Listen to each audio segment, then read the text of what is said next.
الحمد للہ وحدہ لا شریک لہ والصلاة والسلام علی من لا نبی بعد اما بعد فاعوذ باللہ من الشیطان الرجیم بسم اللہ الرحمن الرحیم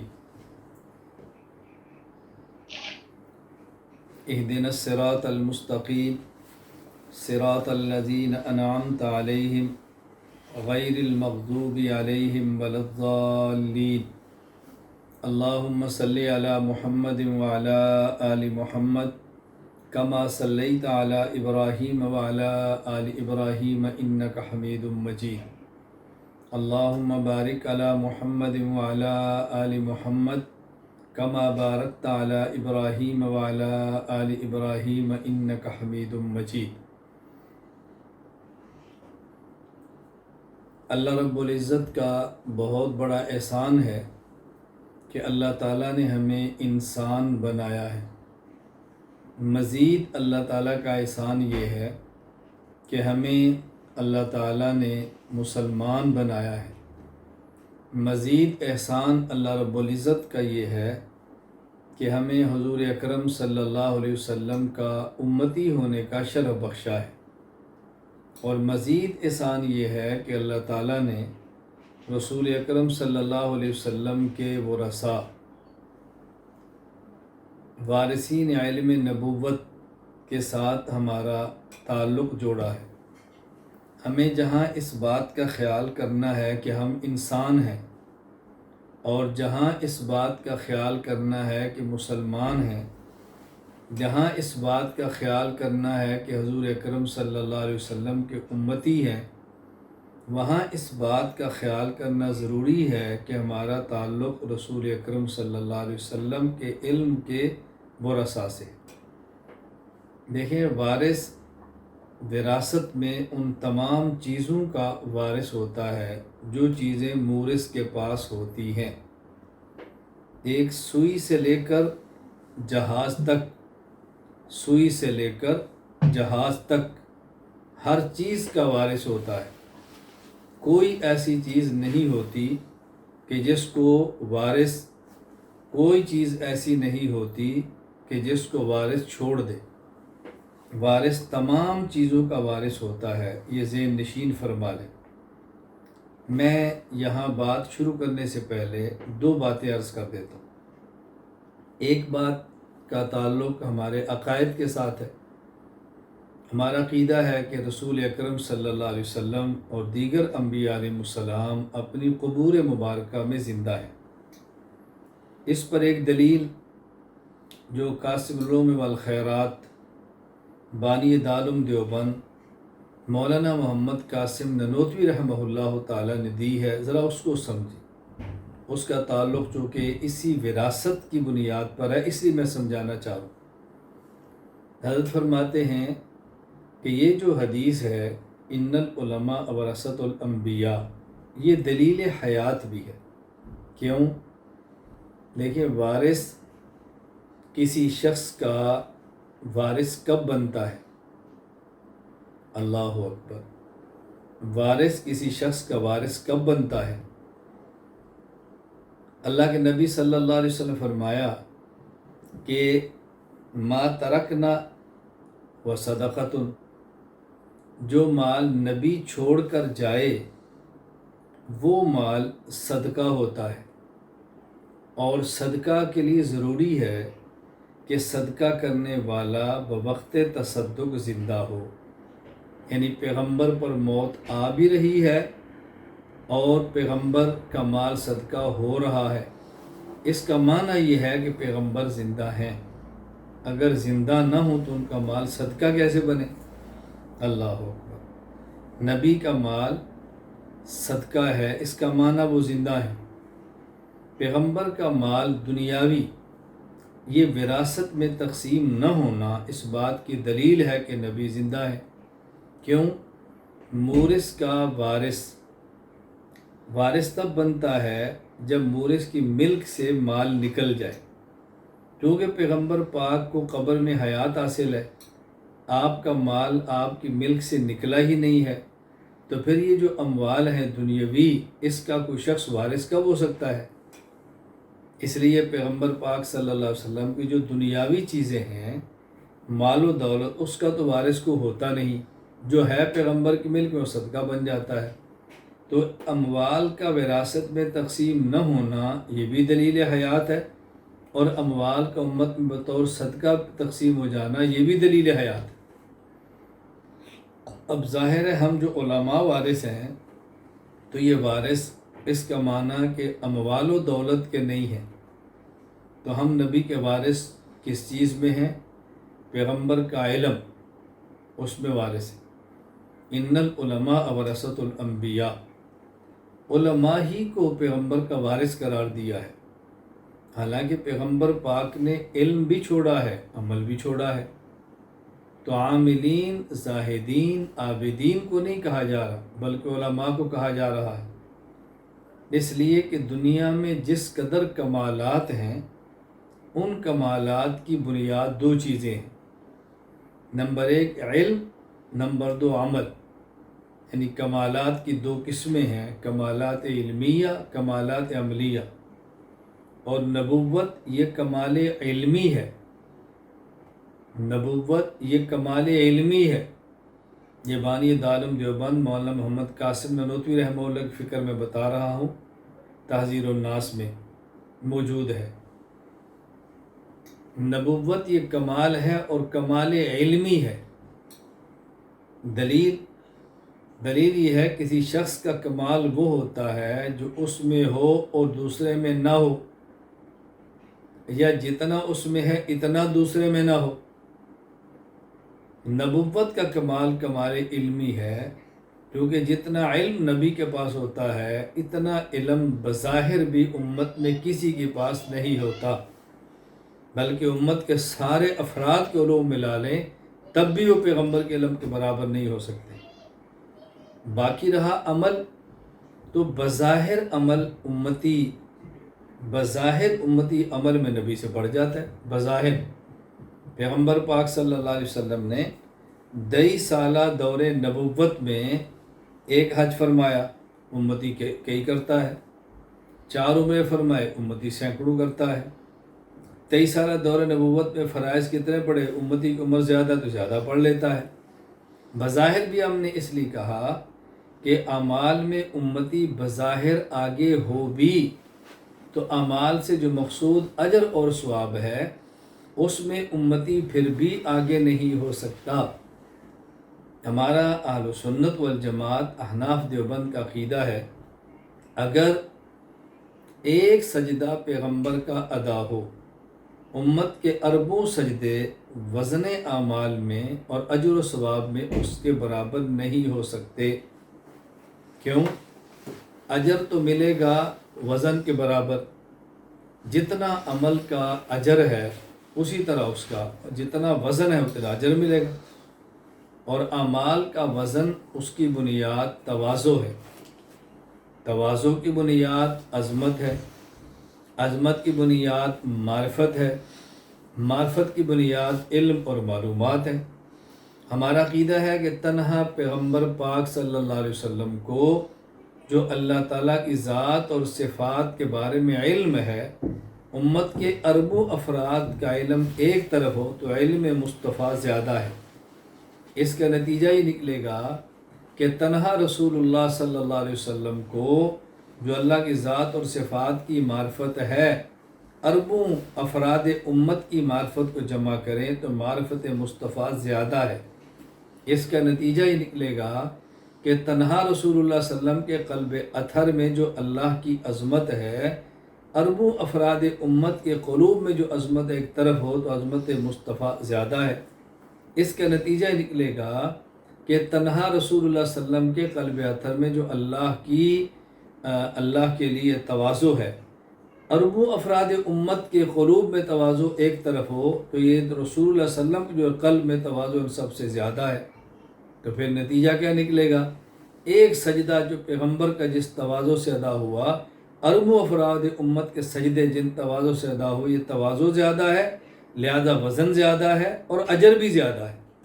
کیا علماء دیوبند نے اور بانی دارالعلوم دیوبند نے رسول اللہ صلی اللہ علیہ وسلم کی عظمت میں گفتگو فرمائی۔ میں یہ عرض کر رہا تھا کہ یہ بات ایک سمجھیں کہ پیغمبر پاک صلی اللہ علیہ وسلم کے آپ حضرات وارث ہیں۔ ایک میں نے عقیدے کے حوالے سے بات کی ہے، جس سے یہ بات سمجھ آ رہی ہے۔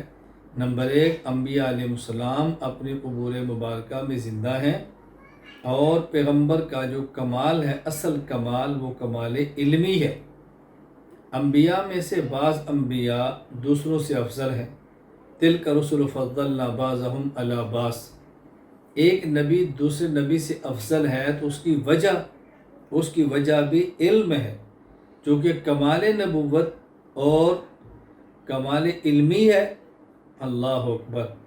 اس لیے جس پیغمبر کے پاس جتنا علم زیادہ ہوگا وہ دوسرے سے افضل ہوگا۔ اگر یہ بنیاد نہ ہو، حضرت نوح علیہ السلام کی دعوت کا عمل 950 سال کا ہے، ہمارے پیغمبر کی دعوت کا عمل 23 سال کا ہے، لیکن افضل ہمارے پیغمبر ہیں۔ اب اگر وجہ عمل ہوتا تو نوح علیہ السلام کے پاس تو زیادہ تھے۔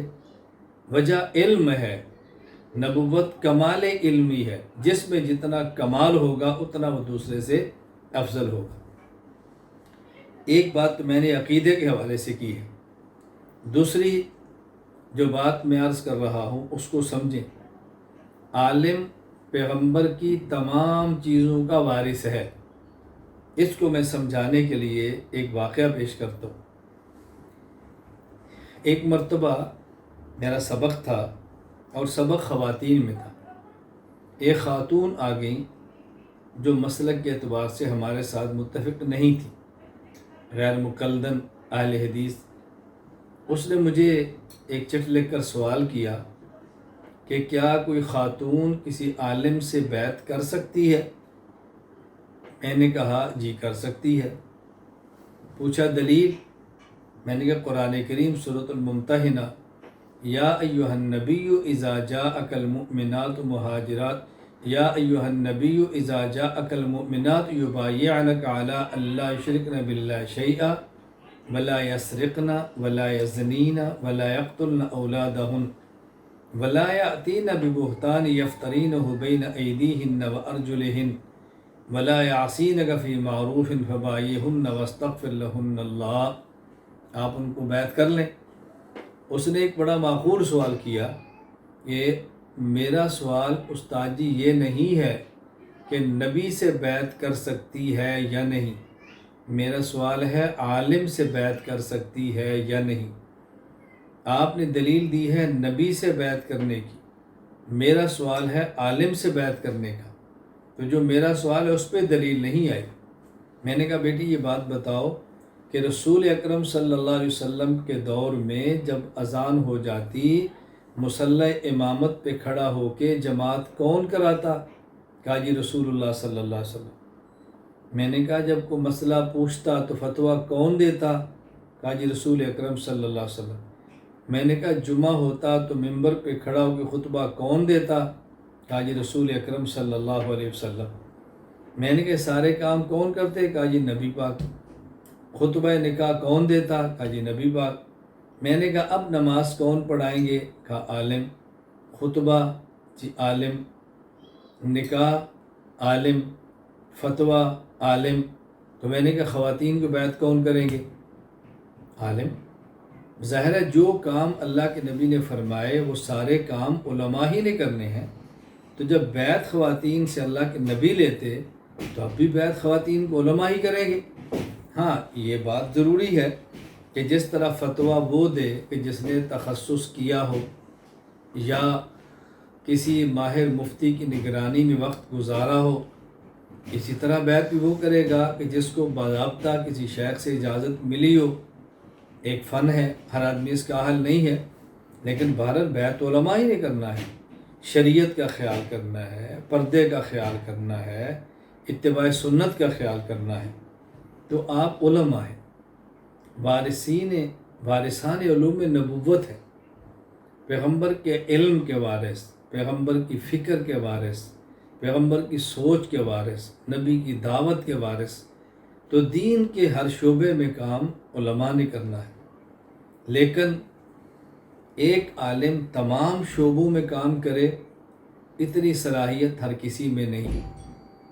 لیکن تمام شعبوں کی تائید کرے یہ تو ہر کسی کے بس میں ہے، ہر کسی کے لیے دعا کرے یہ تو اس کے بس میں ہے، ہر کسی کے ساتھ متفکر ہو کر غمزدہ رہے اس کے بس میں ہے۔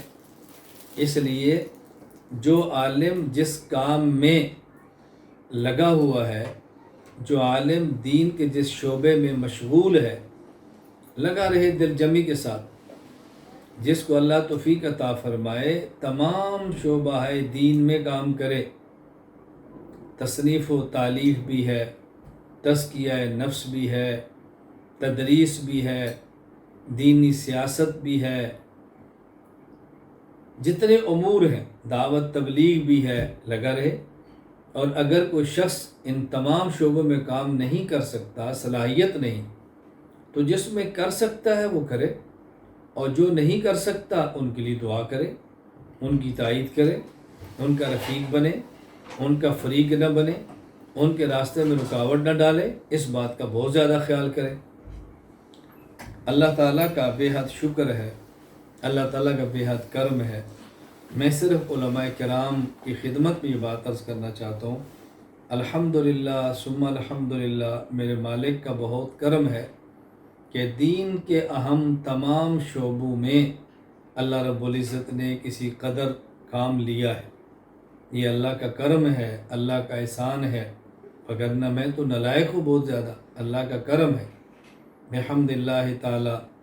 دروس القرآن بھی آیا ہے، خلاصۃ القرآن بھی آیا ہے، دروس الحدیث بھی چھپ گئی، زبدۃ الشمائل بھی چھپ گئی، اور شرح عقیدہ طحاویہ بھی چھپ گئی، شرح الفقہ الاکبر بھی آ رہی ہے، المحنت علی المفند بھی آ گئی، کتاب العقائد بھی مکمل ہو گئی۔ اسی طرح دیگر موضوعات پہ کام ہوا ہے۔ خانقاہ میں بحمد اللہ تعالیٰ چاروں سلسلوں میں کام شروع ہے، ایک عالم اس سے فائدہ اٹھا رہا ہے۔ اسی طرح تدریس کا کام بھی ہے، تزکیہ نفس کا کام بھی ہے، بہت سارے کام ہیں، اللہ نے اپنے کرم سے کام لیا ہے۔ تو ہر شخص ہر کام تو نہیں کر سکتا، لیکن جو کام کر سکتا ہے وہ کرے، اور باقی حضرات کی تائید کرے، بقیہ کا ساتھ دے، موافقت کرے، معاونت کرے، اللہ تعالیٰ سے ان کے لیے دعا کرے۔ یہ تو ہم علماء نے جو کام ہے وہ کرنے ہیں۔ میں آپ حضرات کی خدمت میں چند گزارشات پیش کر دیتا ہوں، آپ اس کو توجہ سے سماعت فرما لیں اور اس پر غور فرما لیں۔ آپ بھی غور فرمائیں، میں بھی غور کروں، اللہ تعالیٰ آپ کو بھی توفیق عطا فرمائے، آپ کی برکت سے اللہ مجھے بھی عمل کی توفیق عطا فرما دے۔ سب سے پہلی میری علماء کرام سے گزارش یہ ہے کہ اپنا اصلاحی تعلق فراغت کے بعد کسی صاحب نسبت عالم سے ضرور جوڑیں۔ اگر کسی سے تعلق تھا وہ دنیا سے رخصت ہو گئے تو پھر تعلق کسی اور سے جوڑیں۔ صاحب نسبت عالم سے تعلق جوڑیں، جن کے علم، جن کے تقوی، جن کے تدبر، جن کے فہم و فراست پر آپ کو مکمل اعتماد ہو، اور ان سے آپ کا مزاج بھی ملتا ہو، اور ان سے آپ کا رابطہ بھی ہو سکتا ہو، تاکہ استفادہ ہوتا رہے۔ رابطہ نہیں ہوگا تو استفادہ نہیں ہوگا، استفادہ براہ راست ہوتا رہے۔ پہلا کام یہ ضرور کریں۔ اس لیے حضرت شاہ ابوالحق ہردوئی نور اللہ مرقدہ فرمایا کرتے تھے کہ جب گھوڑا طاقتور ہو اور تانگے کے اندر ہو، گھوڑا طاقتور ہو اور تانگے کو کھینچ رہا ہو، اگر اس گھوڑے کا کوچوان مضبوط نہ ہو تو یہ طاقتور گھوڑا تانگے کو لے کر کسی پول اور کھمبے دیوار میں مارے گا، خود بھی ہلاک ہوگا، سواریوں کو بھی لے ڈوبے گا۔ فرمایا جو عالم جتنا مضبوط ہو، ثقہ ہو، پختہ ہو، علم اس کا مضبوط ہو، تو اس کو چاہیے کہ اتنا ہی کسی اللہ والے سے گہرا تعلق بھی رکھے تاکہ اس کی طاقت کا استعمال ٹھیک ہو، تاکہ اس طاقت کا استعمال ٹھیک، ذکر اللہ کی دولت سے قلب اس کا منور ہو، اللہ کی ضربوں سے قلب جاری ہو، پھر لطف آتا ہے کام کرنے کا۔ حضرت ہردوئی رحمہ اللہ سمجھانے کے لیے ایک مثال دیا کرتے فرمایا پیٹرول پمپ پہ بڑے روڈ پر دیکھا کہ ایک بہت بڑا ٹینکر کھڑا ہے اور ڈیزل ڈلوانے کے لیے کھڑا ہے۔ پوچھا گیا کیوں کھڑے ہو؟ کیا ٹینکی میں ڈیزل ڈلوا رہا ہو۔ کہا تمہارے پشت پہ تو اتنا زیادہ سینکڑوں لیٹر ڈیزل موجود ہے، تم کیوں کھڑے ہو؟ کہا جی میرے کندھے پر ہے، میری ٹینکی میں نہیں ہے۔ تو فرمایا جن کے کندھے پہ علوم ہو ان کی ٹینکی میں ذکر اللہ کا پیٹرول ہونا ضروری ہے، وگرنہ کام مشکل ہو جاتا۔ میں ایک بار علماء کنونشن میں تھا، تو اس کے بعد چند ایک علماء الگ نشست میں بیٹھے، ایک عالم کا مجھے تعارف کرایا، ماشاءاللہ واقعتاً بسطۃ فی العلم والجسم کا مصداق تھے۔ اللہ نے علم بھی دیا، قد کاٹ بھی دیا، تعارف کرایا کہ یہ ماشاءاللہ بہت اچھے مدرس ہیں اور بہت اچھے صاحب مطالعہ ہیں اور بہت زبردست مدرس ہیں۔ میں نے ان سے کہا کہ انہیں کہو کہ ایک سال میرے پاس گزارے۔ علماء کو بہت تعجب ہوا، ہم نے اتنی تعریف کی ہے اور یہ مزید کہتے ہیں سال میرے پاس گزاریں۔ وہ تعجب ان کی آنکھوں سے میں محسوس کر رہا تھا۔ تو میں نے علماء سے گزارش کی، اگر آپ کے یہاں پہلوان آئے، وہ بوڑھا ہو، کمزور ہو، آپ کا بچہ طاقتور ہو، جوان ہو، مقویات کھا کے کہ جسم اس کا طاقت سے پھٹ رہا ہو، آپ انہیں کہ ہمارے اس بچے میں طاقت بہت ہے، تو وہ کہے کہ اس کو کچھ عرصہ میرے پاس بھیجو تاکہ میں اس کو کشتی کے گر سکھاؤں، طاقت کے استعمال کا طریقہ سکھاؤں، تو آپ کو تعجب ہوگا؟ کہا جی نہیں۔ میں نے کہا کیوں؟ کہا جی طاقت ہمارے بچے کے پاس ہے لیکن طاقت کے استعمال کے گر نہیں ہے۔ میں نے کہا یہی بات میں کہہ رہا ہوں، ان مولانا کے پاس علم ہے، مطالعہ ہے، تدریس ہے، میں چاہتا ہوں کہ میرے پاس کچھ وقت گزاریں تاکہ ان کو میں اس علم کو عوام میں بیان کے گر سکھا دوں، ان کے لیے سہولت ہو جائے گی۔ میرا مقصد بھی یہی ہے، میں یہ نہیں کہتا کہ میرے پاس علم ان سے زیادہ ہے، میں کہتا ہوں میرے پاس ایک تجربہ ہے، ان کو چاہیے کہ اس تجربے سے فائدہ اٹھائیں۔ تو نمبر ایک، علماء کرام بطور خاص صاحب نسبت کسی عالم سے اپنا تعلق جوڑیں، اور تعلق ایسے جوڑیں کہ خود کو فنا کریں، ان کے حوالے کریں، اپنے احوال لکھیں، گناہ ہوں تو بتائیں تاکہ اصلاح ہو، انشاءاللہ دین کا کام کرنے کا لطف آئے گا۔ اور دوسری میری گزارش یہ ہے کہ علماء کرام علمی کام بھی کریں، عوامی کام بھی کریں، عوام کی فکر کریں۔ فتنوں کا دور ہے، ہر طرف فتنوں کی جلغار ہے، فتنوں کی بارش برس رہی ہے، تو جس طرح دور نبوت میں پیغمبر فتنوں کے سامنے کھڑا ہوتا ہے، بعد میں علماء کو صدیق اکبر رضی اللہ عنہ کی طرح فتنوں کے مقابلے میں کھڑا ہونا چاہیے۔ علماء میدان میں آئیں، عوام کو فتنوں سے بچائیں۔ اب عوام کو فتنوں سے بچانے کے لیے خود فتنوں سے محفوظ ہونا ضروری ہے، فتنوں سے بچانے کے لیے فتنے کو سمجھنا ضروری ہے، ورنہ فتنوں سے بچائیں گے کیسے؟ اللہ اکبر، بچائیں گے کیسے؟ رسول اکرم صلی اللہ علیہ وسلم نے فرمایا، جمعہ کے دن سورہ کہف پڑھنے سے آئندہ جمعے تک آنے والے تمام فتنے، حتیٰ کہ سرسے میں دجال بھی آ جائے تو اللہ آپ کو اس فتنے سے بھی محفوظ رکھیں۔ اس کا معنی سورہ کہف کا اہتمام کرنا چاہیے۔ فتنوں کو بچانے کے لیے پہلے اس فتنے کو سمجھنا ضروری ہے، یہ فتنہ کیوں پھیل رہا ہے، اس فتنے کی وجہ کیا ہے، اس پر غور کریں، بلا وجہ تردید نہ کریں، مناظرانہ طرز اختیار نہ کریں، ناصحانہ اور واعظانہ طرز اختیار کریں، تو اس کو پڑھیں۔ اور آپ یقین فرمائیں، اللہ اکبر، میں کیا آپ کی خدمت میں عرض کروں، ہمارے ایک بہت بڑے عالم تھے، انہیں فاتح قادیان اور فاتح مرزائیت کہا جاتا ہے، مولانا محمد حیات نور اللہ مرقدہ۔ ایک بار گرمی کا موسم تھا اور حضرت نے بنیان پہنی ہے، کتاب مرزا غلام احمد قادیانی کی پڑھی ہے اور اس کے مطالعہ فرما رہے تھے۔ غالباً امیر شریعت عطا اللہ شاہ بخاری نور اللہ مرقدہ تشریف لائے تو کہا کیا کر رہے ہو؟ انہوں نے کہا حضرت بس میں نے کیا کرنا ہے، نہیں امیر شریعت عطا اللہ شاہ بخاری نہیں، کوئی اور تھے، بزرگ تھے، عالم، وہ تشریف لائے۔ کیا کر رہے ہو؟ کہا بس کیا کرنا ہے، دعا فرمائے اللہ تعالیٰ مغفرت فرما دے، ہر وقت مرزے کی گالیاں اور بک بک بس اسی کو دیکھتا رہتا ہوں۔ بہت عجیب سا لگتا ہے۔ ماشاء اللہ قرآن کریم کی تفسیر، حدیث پاک، اصلاحی امور میں لگے ہیں۔ حضرت فرمانے لگے بیٹا میں سمجھتا ہوں کہ تمہیں اجر شاید تلاوت سے بھی زیادہ ملے، شاید تلاوت سے بھی زیادہ ملے، نوافل سے بھی زیادہ۔ کہا تو وہ کیسے؟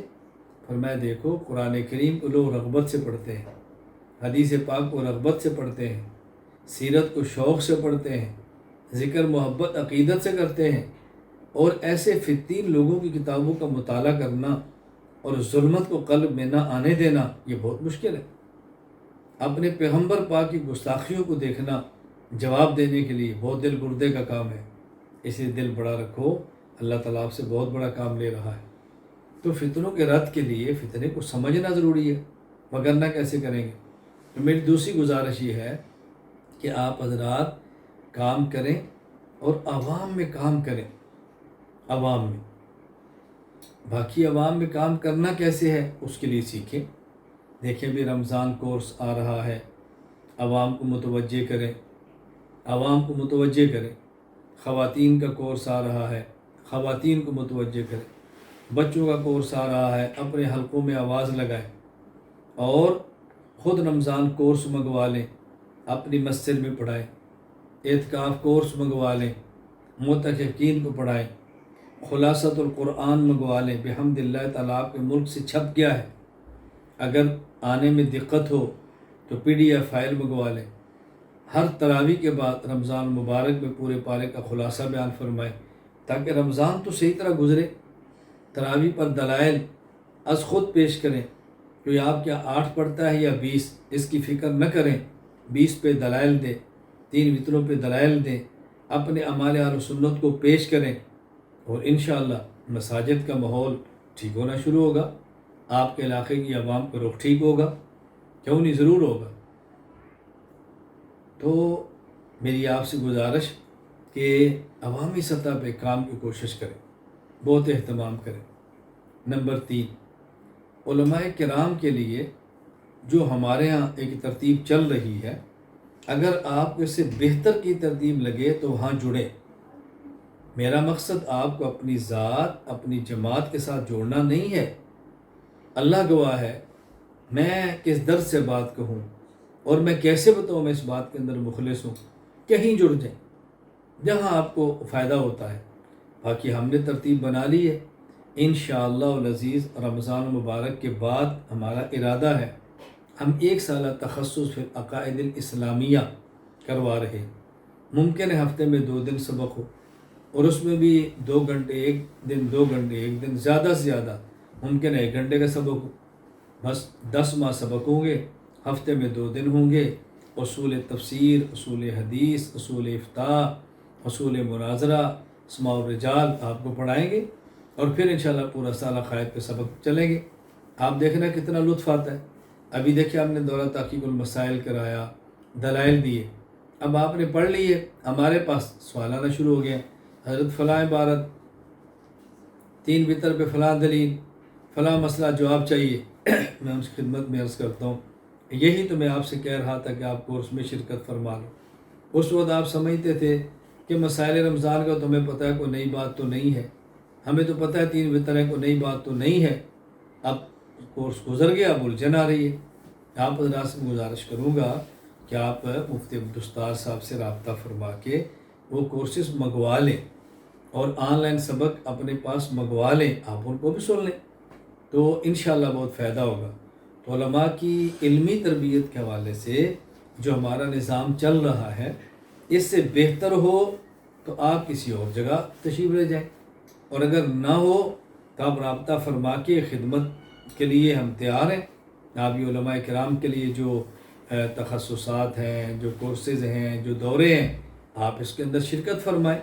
اللہ تعالیٰ نے چاہا تو ضرور بہت فائدہ ہوگا۔ میری آپ سے چوتھی گزارش یہ ہے کہ آپ علماء ہیں، ایک عالم کو دوسرے کا معاون بننا چاہیے۔ اللہ نہ کرے، خدا نخواستہ اگر کسی عالم کے اندر کوئی علمی کوتاہی ہو، ہمارے کسی بھائی میں عملی کوتاہی ہو، کہ اس کا ذکر نہ کریں، پردہ داری فرمائیں، چھپائیں اس کو، اس پر چادر ڈالیں، اپنے علماء سے مخاصمے نہ کریں، جھگڑے نہ کریں، پھڈے نہ کریں، اپنے علماء کا معاون بنیں، اپنے علماء کے رفیق بنیں، اپنے علماء کے ساتھ ہمدردی اور غمخواری کا پہلو اختیار کریں، ایک دوسرے کے ساتھ محبت کا معاملہ فرمائیں، ایک دوسرے کے ساتھ شفقت کا معاملہ فرمائیں، اس کا بہت زیادہ آپ خیال فرمائیں۔ پانچویں میری آپ سے گزارش یہ ہے کہ اگر خدا نخواستہ کہیں سے آپ کی ذات پر، میری ذات پر کوئی بات کہہ دے، اللہ کے لیے درگزر کریں، اس کا جواب دینا ضروری نہ سمجھیں، اس کا بہت خیال کریں۔ یہ نہیں ہماری ذات کیا ہے، ہماری اوقات کیا ہے۔ مجھ سے ایک ساتھی نے ایک مرتبہ باہر ایک ملک سے رابطہ کیا اور پوچھا ہم نے آپ سے بات کرنی ہے تو آپ کے اوقات، میں نے کہا جن کی اوقات ہو ان کے اوقات ہوتے ہیں، میری اوقات نہیں، میرے اوقات بھی نہیں۔ اب میسج فرما دیں، میں جواب دے دوں گا، آپ کال فرما لیں، فارغ ہوا تو سن لوں گا، نہ سنوں تو آپ سمجھ جائیں کہ مصروف ہے، ہمارے یہاں کوئی زیادہ الجھن نہیں ہے۔ کتنی آسان سی ترتیب میں نے آپ کی خدمت میں عرض کی ہے، تو اس کا آپ حضرات خیال فرمائیں، ایک دوسرے کے معاون بنیں، رفیق بنیں، ہمدرد بنیں، غمخوار بنیں، انشاءاللہ اس کا بہت فائدہ ہوگا، آپس میں محبت کا بہت فائدہ ہوگا، آپس میں الفت کا بہت نفع ہوگا۔ نمبر 6، علماء کرام سے میں گزارش کروں گا کہ ہم اپنا مال بھی خرچ کریں، اپنے مال کو بھی خرچ کریں، تھوڑا ہو لیکن کریں، تھوڑا ہو کریں، اور یہ بات نہ کیا کریں میری اپنی ذاتی گاڑی ہے، الحمدللہ میری ذاتی جگہ ہے، الحمدللہ میں نے ذاتی پیسہ لگایا ہے، یہ نہ کہا کریں۔ ایک عالم سے میں نے خدمت میں عرض کیا، میں نے کہا دیکھو ہم ایک جلسے پر جاتے ہیں، سننے والے 1000 ہیں، وہ ہر ایک اپنا ذاتی پیسہ خرچ کرتا ہے، ذاتی گاڑی پہ آتا ہے، اور ہم اگر چلے جائیں تو ہم پورے ملک میں ڈھڈورا پیٹتے ہیں، میں ذاتی گاڑی پر آیا ہوں، ذاتی خرچ سے آیا ہوں۔ بھائی کیا ضرورت ہے یہ بات کہنے کی؟ ہمیں شہرت بھی ملی ہے، ہمیں کھانا بھی ملا ہے، ہمیں کہیں سے کچھ پیسے بھی مل جاتے ہیں، اور سننے والوں کو تو کچھ بھی نہیں ملا۔ وہ ذاتی نہیں کہہ رہا، میں نے ذاتی کی رٹ کیوں لگا رکھی؟ اللہ کا شکر کریں، اللہ پاک نے قبول فرمایا ہے، تو پھر کیا ضرورت ہے ان چیزوں کا تذکرہ کرنے کی؟ خیر، علماء کرام کو بھی چاہیے اپنا مال بھی خرچ کریں، تھوڑا خرچ کریں لیکن خرچ ضرور کریں، اس کی عادت ضرور ڈالیں، اس کا بہت فائدہ ہوگا۔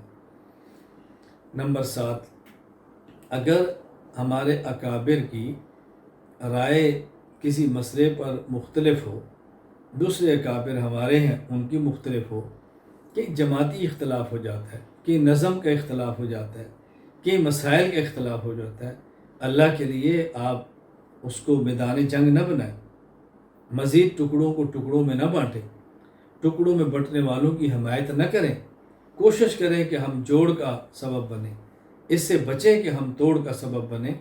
ایسے ہوتا ہے اہل حق کی کبھی جماعت میں اختلاف ہو جاتا ہے، کبھی رائے میں اختلاف ہو جاتا ہے، کبھی فکر میں اختلاف ہو جاتا ہے، خیال فرمائیں، آپ اس اختلاف کا حصہ نہ بنیں، اس کو سمجھنے کی کوشش کریں، اللہ تعالیٰ مجھ سے آپ سے راضی ہو۔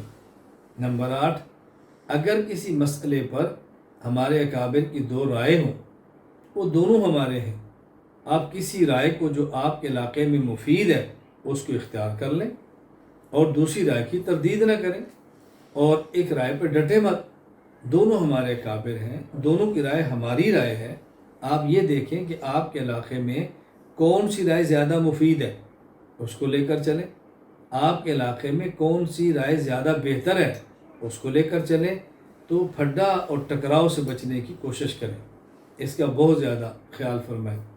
نمبر 9، میں آپ کی خدمت میں بطور خاص گزارش کروں گا، عقائد، مسائل، اخلاق، نظریات کے حوالے سے میں آپ کی خدمت کے لیے تیار ہوں، مجھے آپ اپنا نوکر سمجھیں، باقی آپ کے ملک کی پالیسیاں، آپ کے ملک کی قوانین، اس کا احترام کریں، اور وہیں کے اکابر سے پوچھیں جیسے وہ فرمائیں اس کے مطابق چلیں۔ اگر ملکی حالات اور پالیسیوں کے حوالے سے میری رائے آپ کے ملک کے اکابر سے مختلف ہو، میری رائے کو دفن کر دیں، ان کی رائے پر عمل کریں۔ اس کا بہت زیادہ خیال فرمائیں۔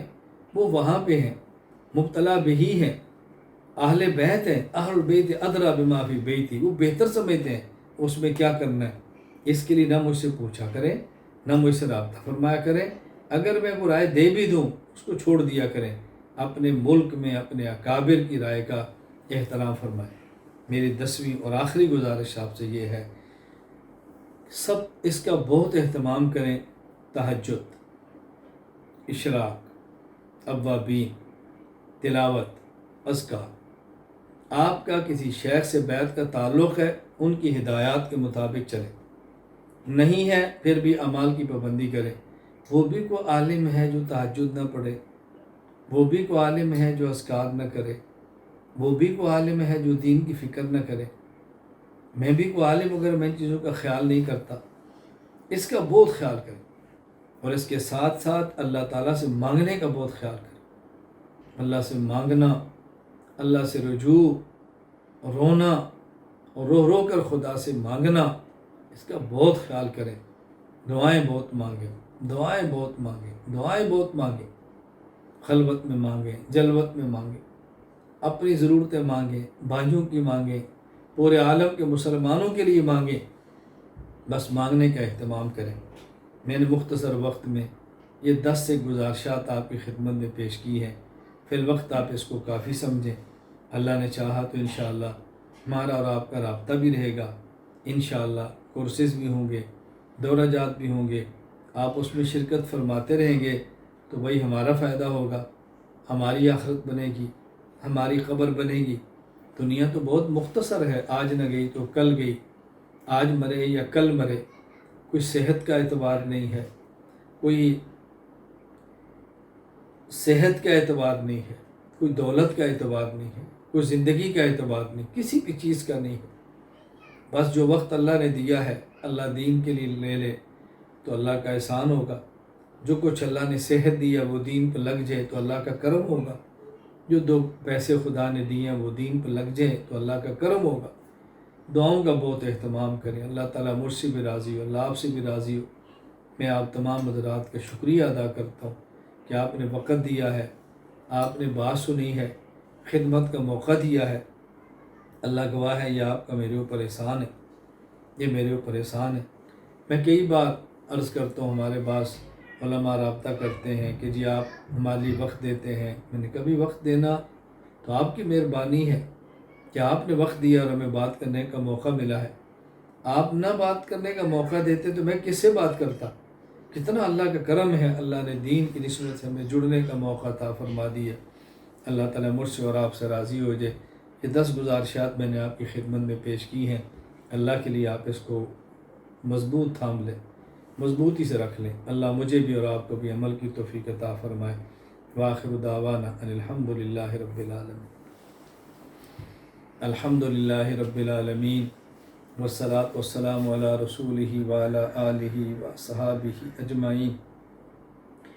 ربنا ظلمنا انفسنا وإن لم تغفر لنا وترحمنا لنكونن من الخاسرین، وإن لم تغفر لنا وترحمنا لنكونن من الخاسرین، وإن لم تغفر لنا وترحمنا لنكونن من الخاسرین۔ ربنا لا تؤاخذنا إن نسينا أو أخطأنا، ربنا ولا تحمل علينا إصرا كما حملته على الذين من قبلنا، ربنا ولا تحملنا ما لا طاقة لنا به، واعف عنا واغفر لنا وارحمنا أنت مولانا فانصرنا على القوم الكافرين۔ ربنا وآتنا ما وعدتنا على رسلك ولا تخزنا يوم القيامة،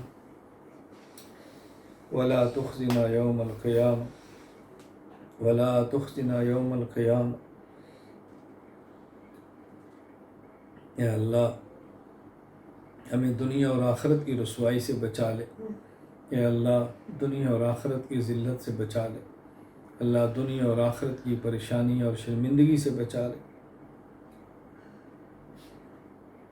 اے اللہ اپنے کرم سے دین کی خدمت کے لیے قبول فرما دے۔ یا اللہ اپنی رضا والے اعمال عطا فرما، اے اللہ اپنی ناراضگی والے اعمال سے محفوظ فرما، اے اللہ کریم نظر کرم فرما دے، یا اللہ نظر رحمت فرما دے۔ یا اللہ اپنے دین کا کام کسی ایک سے تو لینا ہے، اے اللہ کریم دین کا کام اللہ اپنے کسی سے تو لینا ہے، اے اللہ کریم اس کے لیے ہمیں قبول فرما لے، ہماری اولاد کو قبول فرما لے، ہماری نسلوں کو قبول فرما لے۔ یا اللہ تیرے دربار میں کیا کمی ہے، اے اللہ کریم اگر آپ ہماری جان کو، ہمارے مال کو، ہماری اولاد کو، ہمارا سب کچھ اپنے دین کے لیے قبول فرمائیں گے تو اللہ آپ کا احسان ہو، اے اللہ یا آپ کا احسان ہوگا، اے اللہ یا آپ کا احسان ہوگا۔ یا اللہ ہمارے اوپر یہ احسان فرما دیجئے کہ ہمیں دین کے لیے قبول کر لے۔